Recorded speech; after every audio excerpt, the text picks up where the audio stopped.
Bienvenidos a una de las paradojas geopolíticas y macroeconómicas más fascinantes e incomprendidas de nuestro tiempo. Observemos a Taiwán y a la República Popular China. Ambos comparten raíces culturales profundas, ambos utilizan el idioma chino como vehículo principal de comunicación y ambos trazan su origen político moderno hasta las cenizas de una guerra civil devastadora. Sin embargo, hoy en día existen como dos entidades completamente separadas. Operan bajo dos sistemas diametralmente opuestos, poseen dos gobiernos distintos y, lo más crucial, mantienen dos visiones irreconciliables sobre su propia legitimidad.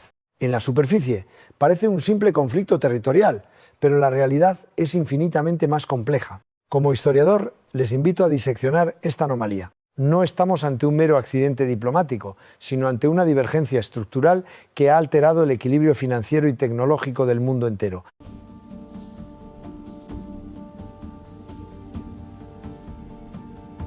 Esto nos lleva a la pregunta central que guiará nuestro análisis hoy. ¿Cómo llegamos exactamente a este punto? ¿Es esta separación el resultado de una incompatibilidad cultural inherente? ¿Es el producto de una gran conspiración internacional orquestada por potencias hegemónicas? ¿O es, por el contrario, la consecuencia lógica de una cadena ininterrumpida de eventos históricos que se ha extendido por más de un siglo? Para entender por qué los semiconductores de Taiwán y las fábricas de Shenzhen pertenecen a mundos políticos distintos, debemos despojarnos de los mitos contemporáneos.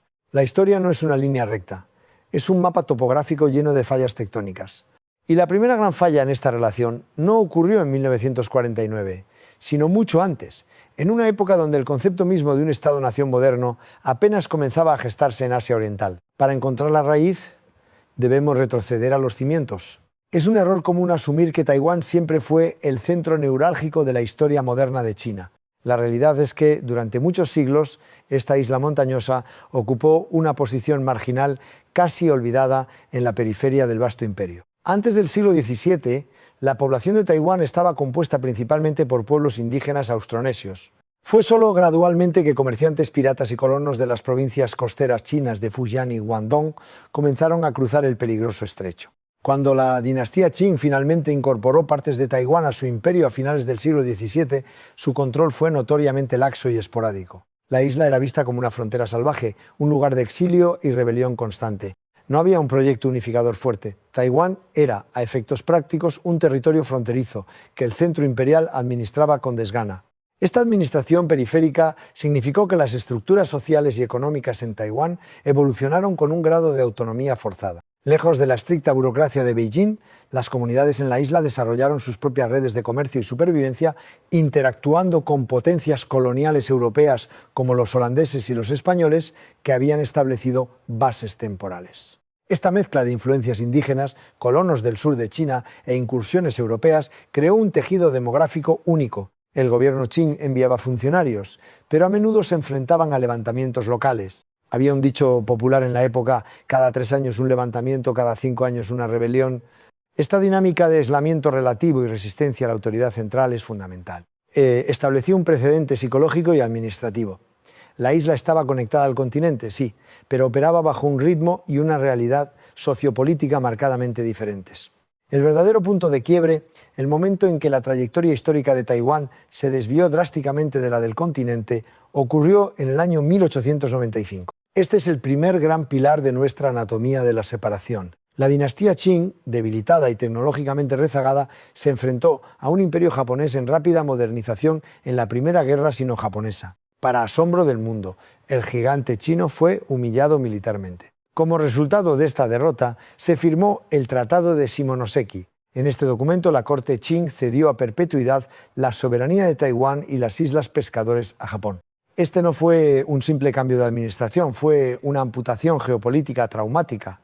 Desde ese preciso instante, los destinos de la isla y del continente quedaron desconectados formalmente. Taiwán fue arrojado a una órbita histórica completamente ajena, marcando el inicio de medio siglo de separación forzada. La cesión de Taiwán no fue recibida pasivamente. Las élites locales y la población de la isla, sintiéndose traicionadas y abandonadas por el emperador Qing, intentaron resistir proclamando efímeramente la República de Formosa, la primera república de Asia, aunque duró apenas unos meses antes de ser aplastada por las fuerzas imperiales japonesas. Este evento dejó una cicatriz profunda. Los habitantes de Taiwán comprendieron que en el gran tablero de ajedrez de la geopolítica imperial eran prescindibles. Mientras tanto, en el continente, la pérdida de Taiwán se convirtió en un símbolo de la humillación nacional, un catalizador que alimentaría los movimientos nacionalistas chinos en las décadas siguientes. Sin embargo, a pesar del dolor compartido, la realidad física era innegable. Una frontera marítima militarizada ahora separaba a familias, redes comerciales y futuros políticos. La divergencia había comenzado oficialmente. Entramos así en una fase crítica que abarca desde 1895 hasta 1945, los 50 años de dominio colonial japonés.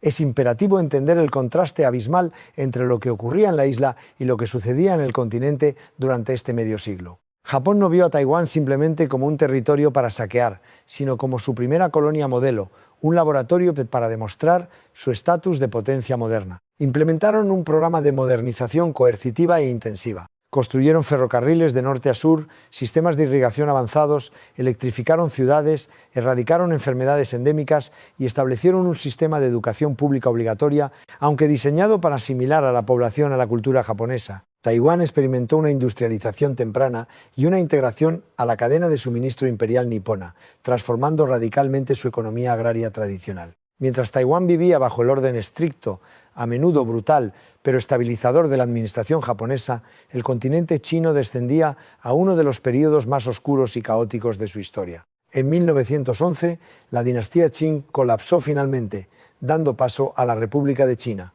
Pero esta nueva república nació frágil y rápidamente se fragmentó. El país fue devorado por la era de los señores de la guerra, caudillos militares que fragmentaron el territorio en feudos privados, desatando guerras constantes, hambrunas y destrucción económica masiva. Es decir, durante las primeras décadas del siglo XX, las poblaciones de Taiwán y del continente vivían en universos paralelos. Uno experimentaba el desarrollo de infraestructuras bajo un estado policial colonial y el otro sufría el colapso total de la autoridad estatal. Las semillas de una divergencia sistémica y psicológica profunda ya estaban sembradas y germinando. Para entender la tormenta que se avecinaba, debemos enfocar nuestra lente en el continente durante la década de 1920. De las cenizas de la República fragmentada emergieron dos fuerzas políticas que definirían el destino de China y, en última instancia, de Taiwán. Por un lado, el Partido Nacionalista o Kuomintang, liderado más tarde por Chiang Kai-shek, que buscaba unificar el país bajo un gobierno centralizado militarmente fuerte, apoyado por élites urbanas y potencias occidentales. Por otro lado, el incipiente Partido Comunista de China, que bajo figuras como Mao Zedong comenzó a organizar a las vastas masas campesinas marginadas, prometiendo una revolución social radical y la redistribución de la tierra. Estas dos maquinarias ideológicas, aunque fundamentalmente opuestas en sus visiones macroeconómicas y sociales, compartían un objetivo inicial: erradicar a los señores de la guerra y reunificar la nación china. Inicialmente, en una maniobra de pragmatismo político, el Kuomintang y los comunistas formaron un frente unido. Con el apoyo soviético, lanzaron la Expedición del Norte para someter a los caudillos militares. Sin embargo, esta alianza era una bomba de relojería. La tensión ideológica entre los nacionalistas conservadores y los revolucionarios marxistas era insostenible. En 1927, la bomba estalló.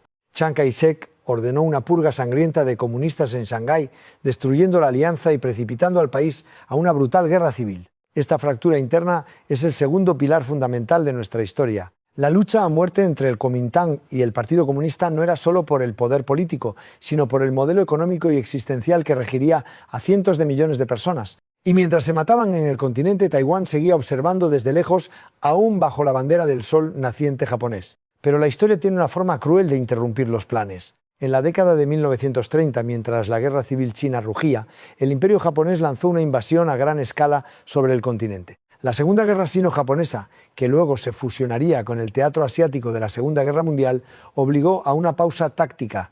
El Kuomintang y los comunistas formaron un segundo frente unido, a regañadientes, para enfrentar la amenaza existencial de la maquinaria bélica nipona. Fue un conflicto de una brutalidad inimaginable, que diezmó la infraestructura y la economía china.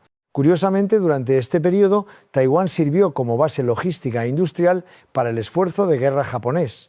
E incluso decenas de miles de taiwaneses fueron reclutados para luchar en el ejército imperial. La desconexión entre las experiencias vividas a ambos lados del estrecho alcanzó su punto máximo. El año 1945 trajo el fin de la Segunda Guerra Mundial. Con la rendición incondicional de Japón, el orden geopolítico de Asia Oriental fue reescrito de la noche a la mañana. Según los acuerdos aliados, la administración de Taiwán fue entregada al gobierno de la República de China, liderado por el Kuomintang. Después de 50 años, la isla volvía nominalmente al redil chino. Sin embargo, este reencuentro no fue el abrazo jubiloso que la propaganda sugirió. Fue un choque frontal de realidades. Los funcionarios del Kuomintang que llegaron a Taiwán encontraron una infraestructura avanzada, una población educada bajo un sistema japonés y una sociedad ordenada. A su vez, los taiwaneses vieron llegar a tropas mal equipadas, indisciplinadas y a una burocracia profundamente corrupta, endurecida por décadas de guerra en el continente. La fricción fue inmediata y desastrosa. El descontento por la mala gestión económica, la hiperinflación importada del continente y la exclusión sistemática de los taiwaneses locales de los puestos de poder culminó en el trágico incidente del 28 de febrero de 1947. Lo que comenzó como una protesta por la confiscación de cigarrillos de contrabando a una viuda estalló en una rebelión a nivel insular contra el gobierno del Kuomintang. La respuesta de Chiang Kai-shek fue implacable. Se enviaron refuerzos militares desde el continente, desatando una masacre brutal que diezmó a la élite intelectual y cívica taiwanesa. Este trauma colectivo cimentó una profunda desconfianza entre la población local, conocidos como Ben Sengren, y los recién llegados del continente, los Wai Sengren. Aunque Taiwán estaba bajo control chino, la herida social interna garantizaba que la integración armoniosa sería imposible. La semilla de una identidad taiwanesa separada regada con sangre. Mientras Taiwán sufría su propia tragedia interna, en el continente se desataba la tormenta perfecta. Con la amenaza japonesa eliminada, la guerra civil entre el Kuomintang y el Partido Comunista se reanudó con una ferocidad sin precedentes. A pesar de contar con superioridad numérica inicial y armamento estadounidense, el gobierno nacionalista de Chiang Kai-shek se desmoronó rápidamente. ¿Por qué fracasaron? Las razones son un caso de estudio en colapso macroeconómico e institucional, una hiperinflación galopante que destruyó los ahorros de la clase media urbana, una corrupción endémica que pudrió la cadena de mando militar y una desconexión total con el campesinado. En contraste, el Partido Comunista de Mao Zedong construyó una base logística imbatible en el campo, ejecutó reformas agrarias populares y mantuvo una disciplina militar férrea. El mandato del cielo, en términos históricos chinos, estaba cambiando de manos rápidamente. El colapso culminó en el año 1949, el tercer gran pilar de nuestra historia. El 1 de octubre, Mao Zedong proclamó la fundación de la República Popular China en Beijing, estableciendo el control comunista sobre casi todo el vasto continente. Derrotado y acorralado, Chiang Kai-shek tomó una decisión desesperada: evacuar los restos de su gobierno, su ejército y las reservas de oro de la nación a la isla de Taiwán. Más de 1,5 millones de soldados y civiles cruzaron el estrecho en un éxodo masivo. Al establecer su capital provisional en Taipei, el Kuomintang no declaró la independencia de Taiwán. Al contrario, mantuvieron la ficción jurídica de que ellos seguían siendo el único gobierno legítimo de toda China y que su estancia en la isla era un retiro temporal antes de lanzar un contraataque para recuperar el continente. Así nació la anomalía de dos gobiernos reclamando la misma nación. Llegados a este punto, es vital hacer una pausa y aclarar un concepto erróneo fundamental. En los años inmediatamente posteriores a 1949, el conflicto no era entre una China y un Taiwán que buscaba la independencia. El paradigma era completamente distinto. Tanto el régimen comunista en Beijing como el régimen nacionalista en Taipei operaban bajo el estricto principio de una sola China. Ambos se consideraban los herederos legítimos de la historia milenaria china y consideraban al otro como usurpadores ilegítimos o bandidos rebeldes. La isla de Taiwán fue concebida por el Kuomintang como una inmensa base militar, una fortaleza asediada desde la cual se planearía la reconquista. No se veían a sí mismos como una nación separada, sino como el gobierno chino en el exilio. Esta competencia por la legitimidad absoluta es lo que cimentó la arquitectura diplomática del conflicto que perdura hasta nuestros días. En 1950, el Ejército Popular de Liberación de Mao se preparaba para la ofensiva final, invadir Taiwán y aniquilar al Kuomintang. El destino de la isla parecía sellado. Washington incluso había redactado planes asumiendo la inminente caída de Taipei. Sin embargo, un evento geopolítico externo cambió el curso de la historia de la noche a la mañana: el estallido de la Guerra de Corea. Cuando las fuerzas comunistas norcoreanas cruzaron el paralelo 38, el presidente estadounidense Harry Truman cambió radicalmente su cálculo estratégico. El temor a un efecto dominó comunista en Asia obligó a Estados Unidos a intervenir, Truman ordenó a la séptima flota de la Marina de los Estados Unidos que patrullara el estrecho de Taiwán, interponiendo un muro de acero infranqueable entre las fuerzas de Mao y la isla de Chang. La guerra civil china quedó repentina e indefinidamente congelada. Este es el cuarto pilar, la estructura de poder internacional de la Guerra Fría. Si no hubiera sido por la arquitectura de seguridad global impuesta por el enfrentamiento entre Estados Unidos y la Unión Soviética, es altamente probable que la historia de Taiwán hubiera terminado en una violenta reunificación militar en la década de los 50. En lugar de ello, Taiwán fue integrado en la red de contención anticomunista de Washington en el Pacífico, recibiendo masiva ayuda militar y económica estadounidense. La separación, que nació del fuego de una guerra civil interna, fue artificialmente preservada y solidificada por el hielo del sistema bipolar internacional. El estrecho de Taiwán dejó de ser solo una frontera nacional para convertirse en una de las trincheras más volátiles de la Guerra Fría, garantizando que los dos sistemas políticos tuvieran el tiempo y el aislamiento necesarios para evolucionar en direcciones radicalmente opuestas. Bajo la protección del paraguas de seguridad estadounidense, el régimen del Kuomintang en Taiwán se atrincheró. Para mantener el control absoluto y prepararse para el utópico contraataque al continente, Chiang Kai-shek impuso la ley marcial, la cual duraría casi 4 décadas, convirtiéndose en una de las más largas de la historia moderna. Este periodo, conocido como el Terror Blanco, fue oscuro y represivo. Se suprimió cualquier disidencia política, se prohibieron los partidos de oposición y miles de ciudadanos taiwaneses fueron encarcelados o ejecutados bajo sospecha de simpatías comunistas o independentistas. El Estado funcionaba bajo un modelo autoritario de partido único, donde la narrativa oficial dictaba que el país estaba en un estado de emergencia perpetuo. La ironía histórica es que, mientras el mundo libre defendía a Taiwán como un bastión de la democracia contra el comunismo, la realidad interna era la de una dictadura militar implacable. Pero paralelamente a esta represión política ocurrió una transformación económica asombrosa. Consciente de que su supervivencia a largo plazo dependía de la viabilidad financiera, el gobierno de Taiwán, impulsado por tecnócratas brillantes y la inyección de capital estadounidense, ejecutó políticas macroeconómicas magistrales. Iniciaron con una exitosa reforma agraria que redistribuyó la tierra pacíficamente, liberando capital para la industria.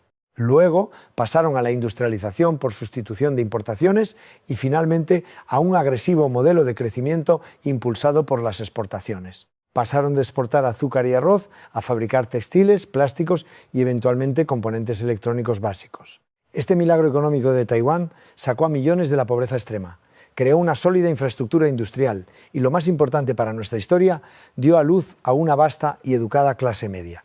El desarrollo económico estaba sembrando, sin saberlo, las semillas de la futura demanda de derechos políticos. Debemos contrastar este auge económico en la isla con la devastación simultánea en el continente. Mientras Taiwán se integraba en la economía capitalista global, la República Popular China bajo Mao Zedong se sumergía en experimentos socioeconómicos radicales y catastróficos. El gran salto adelante, un intento de industrialización forzada y colectivización agraria a finales de los años 50, provocó la peor hambruna provocada por el hombre en la historia registrada, costando decenas de millones de vidas. Poco después, la Revolución Cultural desató una década de caos social, purgando a intelectuales, destruyendo patrimonio cultural y paralizando la economía. La brecha de desarrollo entre las dos entidades se convirtió en un abismo. Los ciudadanos a ambos lados del estrecho no solo vivían bajo sistemas políticos diferentes, sino que experimentaban realidades materiales y trayectorias de progreso completamente antitéticas. La alienación mutua se profundizaba década tras década. Sin embargo, en el ámbito diplomático el reloj jugaba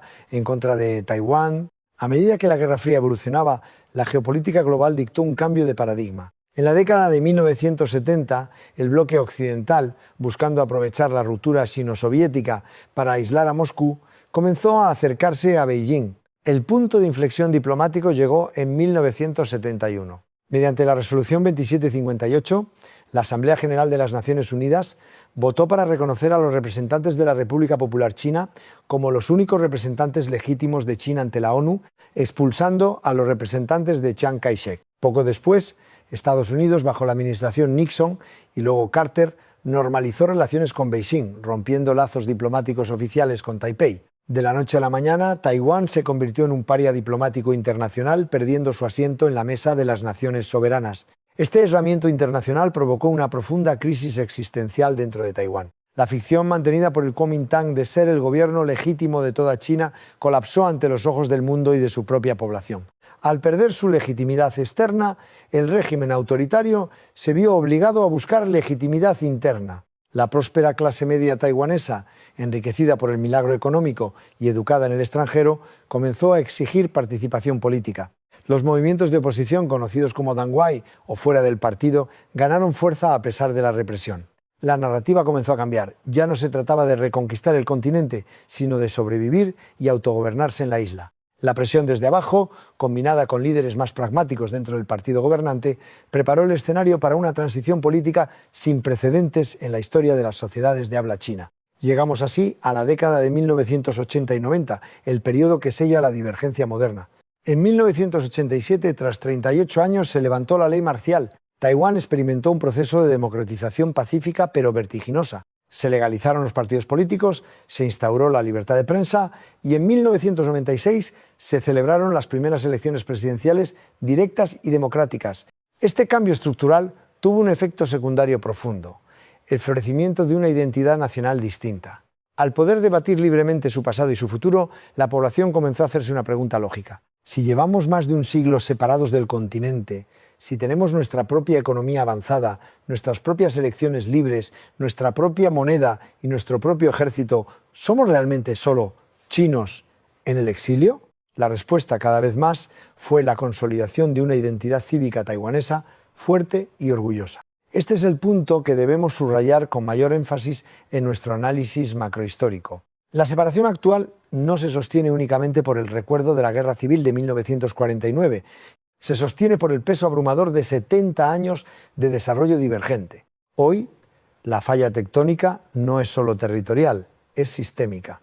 En el continente, la República Popular China ha evolucionado hacia una superpotencia económica gestionada bajo un estricto modelo autoritario de partido único, donde la lealtad al Estado y la estabilidad colectiva priman sobre las libertades individuales. En contraste frontal, Taiwán ha madurado hasta convertirse en una de las democracias liberales más vibrantes y progresistas de Asia, con un fuerte enfoque en los derechos humanos, la libertad de expresión y el Estado de Derecho. Estas no son diferencias cosméticas, son cosmovisiones existencialmente incompatibles. Cuanto más tiempo viven separados, más se transforman las diferencias políticas en diferencias de memoria, cultura y expectativas de futuro. Esto nos lleva a la compleja realidad del presente. ¿Por qué el mundo observa a Taiwán funcionar en todos los aspectos prácticos como un país independiente, pero se niega a reconocerlo formalmente como tal? La respuesta reside en el inmenso poder geopolítico de Beijing. La República Popular China mantiene como principio innegociable el principio de una sola China, afirmando que Taiwán es una provincia rebelde que debe ser reunificada por la fuerza si es necesario. Para mantener relaciones diplomáticas y comerciales con la segunda economía más grande del mundo, la inmensa mayoría de las naciones, incluido Estados Unidos, han adoptado políticas de ambigüedad estratégica. No reconocen formalmente a Taiwán como un Estado soberano, pero mantienen lazos económicos robustos y, en el caso de Washington, proporcionan armamento para su defensa. Es un equilibrio precario, una ficción diplomática necesaria para evitar una guerra catastrófica en el Indo-Pacífico. A pesar de esta invisibilidad diplomática oficial, la realidad sobre el terreno es innegable. Taiwán opera como un Estado de facto con una eficiencia formidable. Posee su propia constitución, emite sus propios pasaportes que son aceptados globalmente, controla estrictamente sus fronteras, recauda sus propios impuestos y mantiene unas fuerzas armadas altamente tecnológicas. Más aún, en el ámbito macroeconómico, Taiwán es un gigante indispensable. A través de empresas como TSMC, la isla produce más del 60% de los semiconductores del mundo y más del 90% de los chips más avanzados.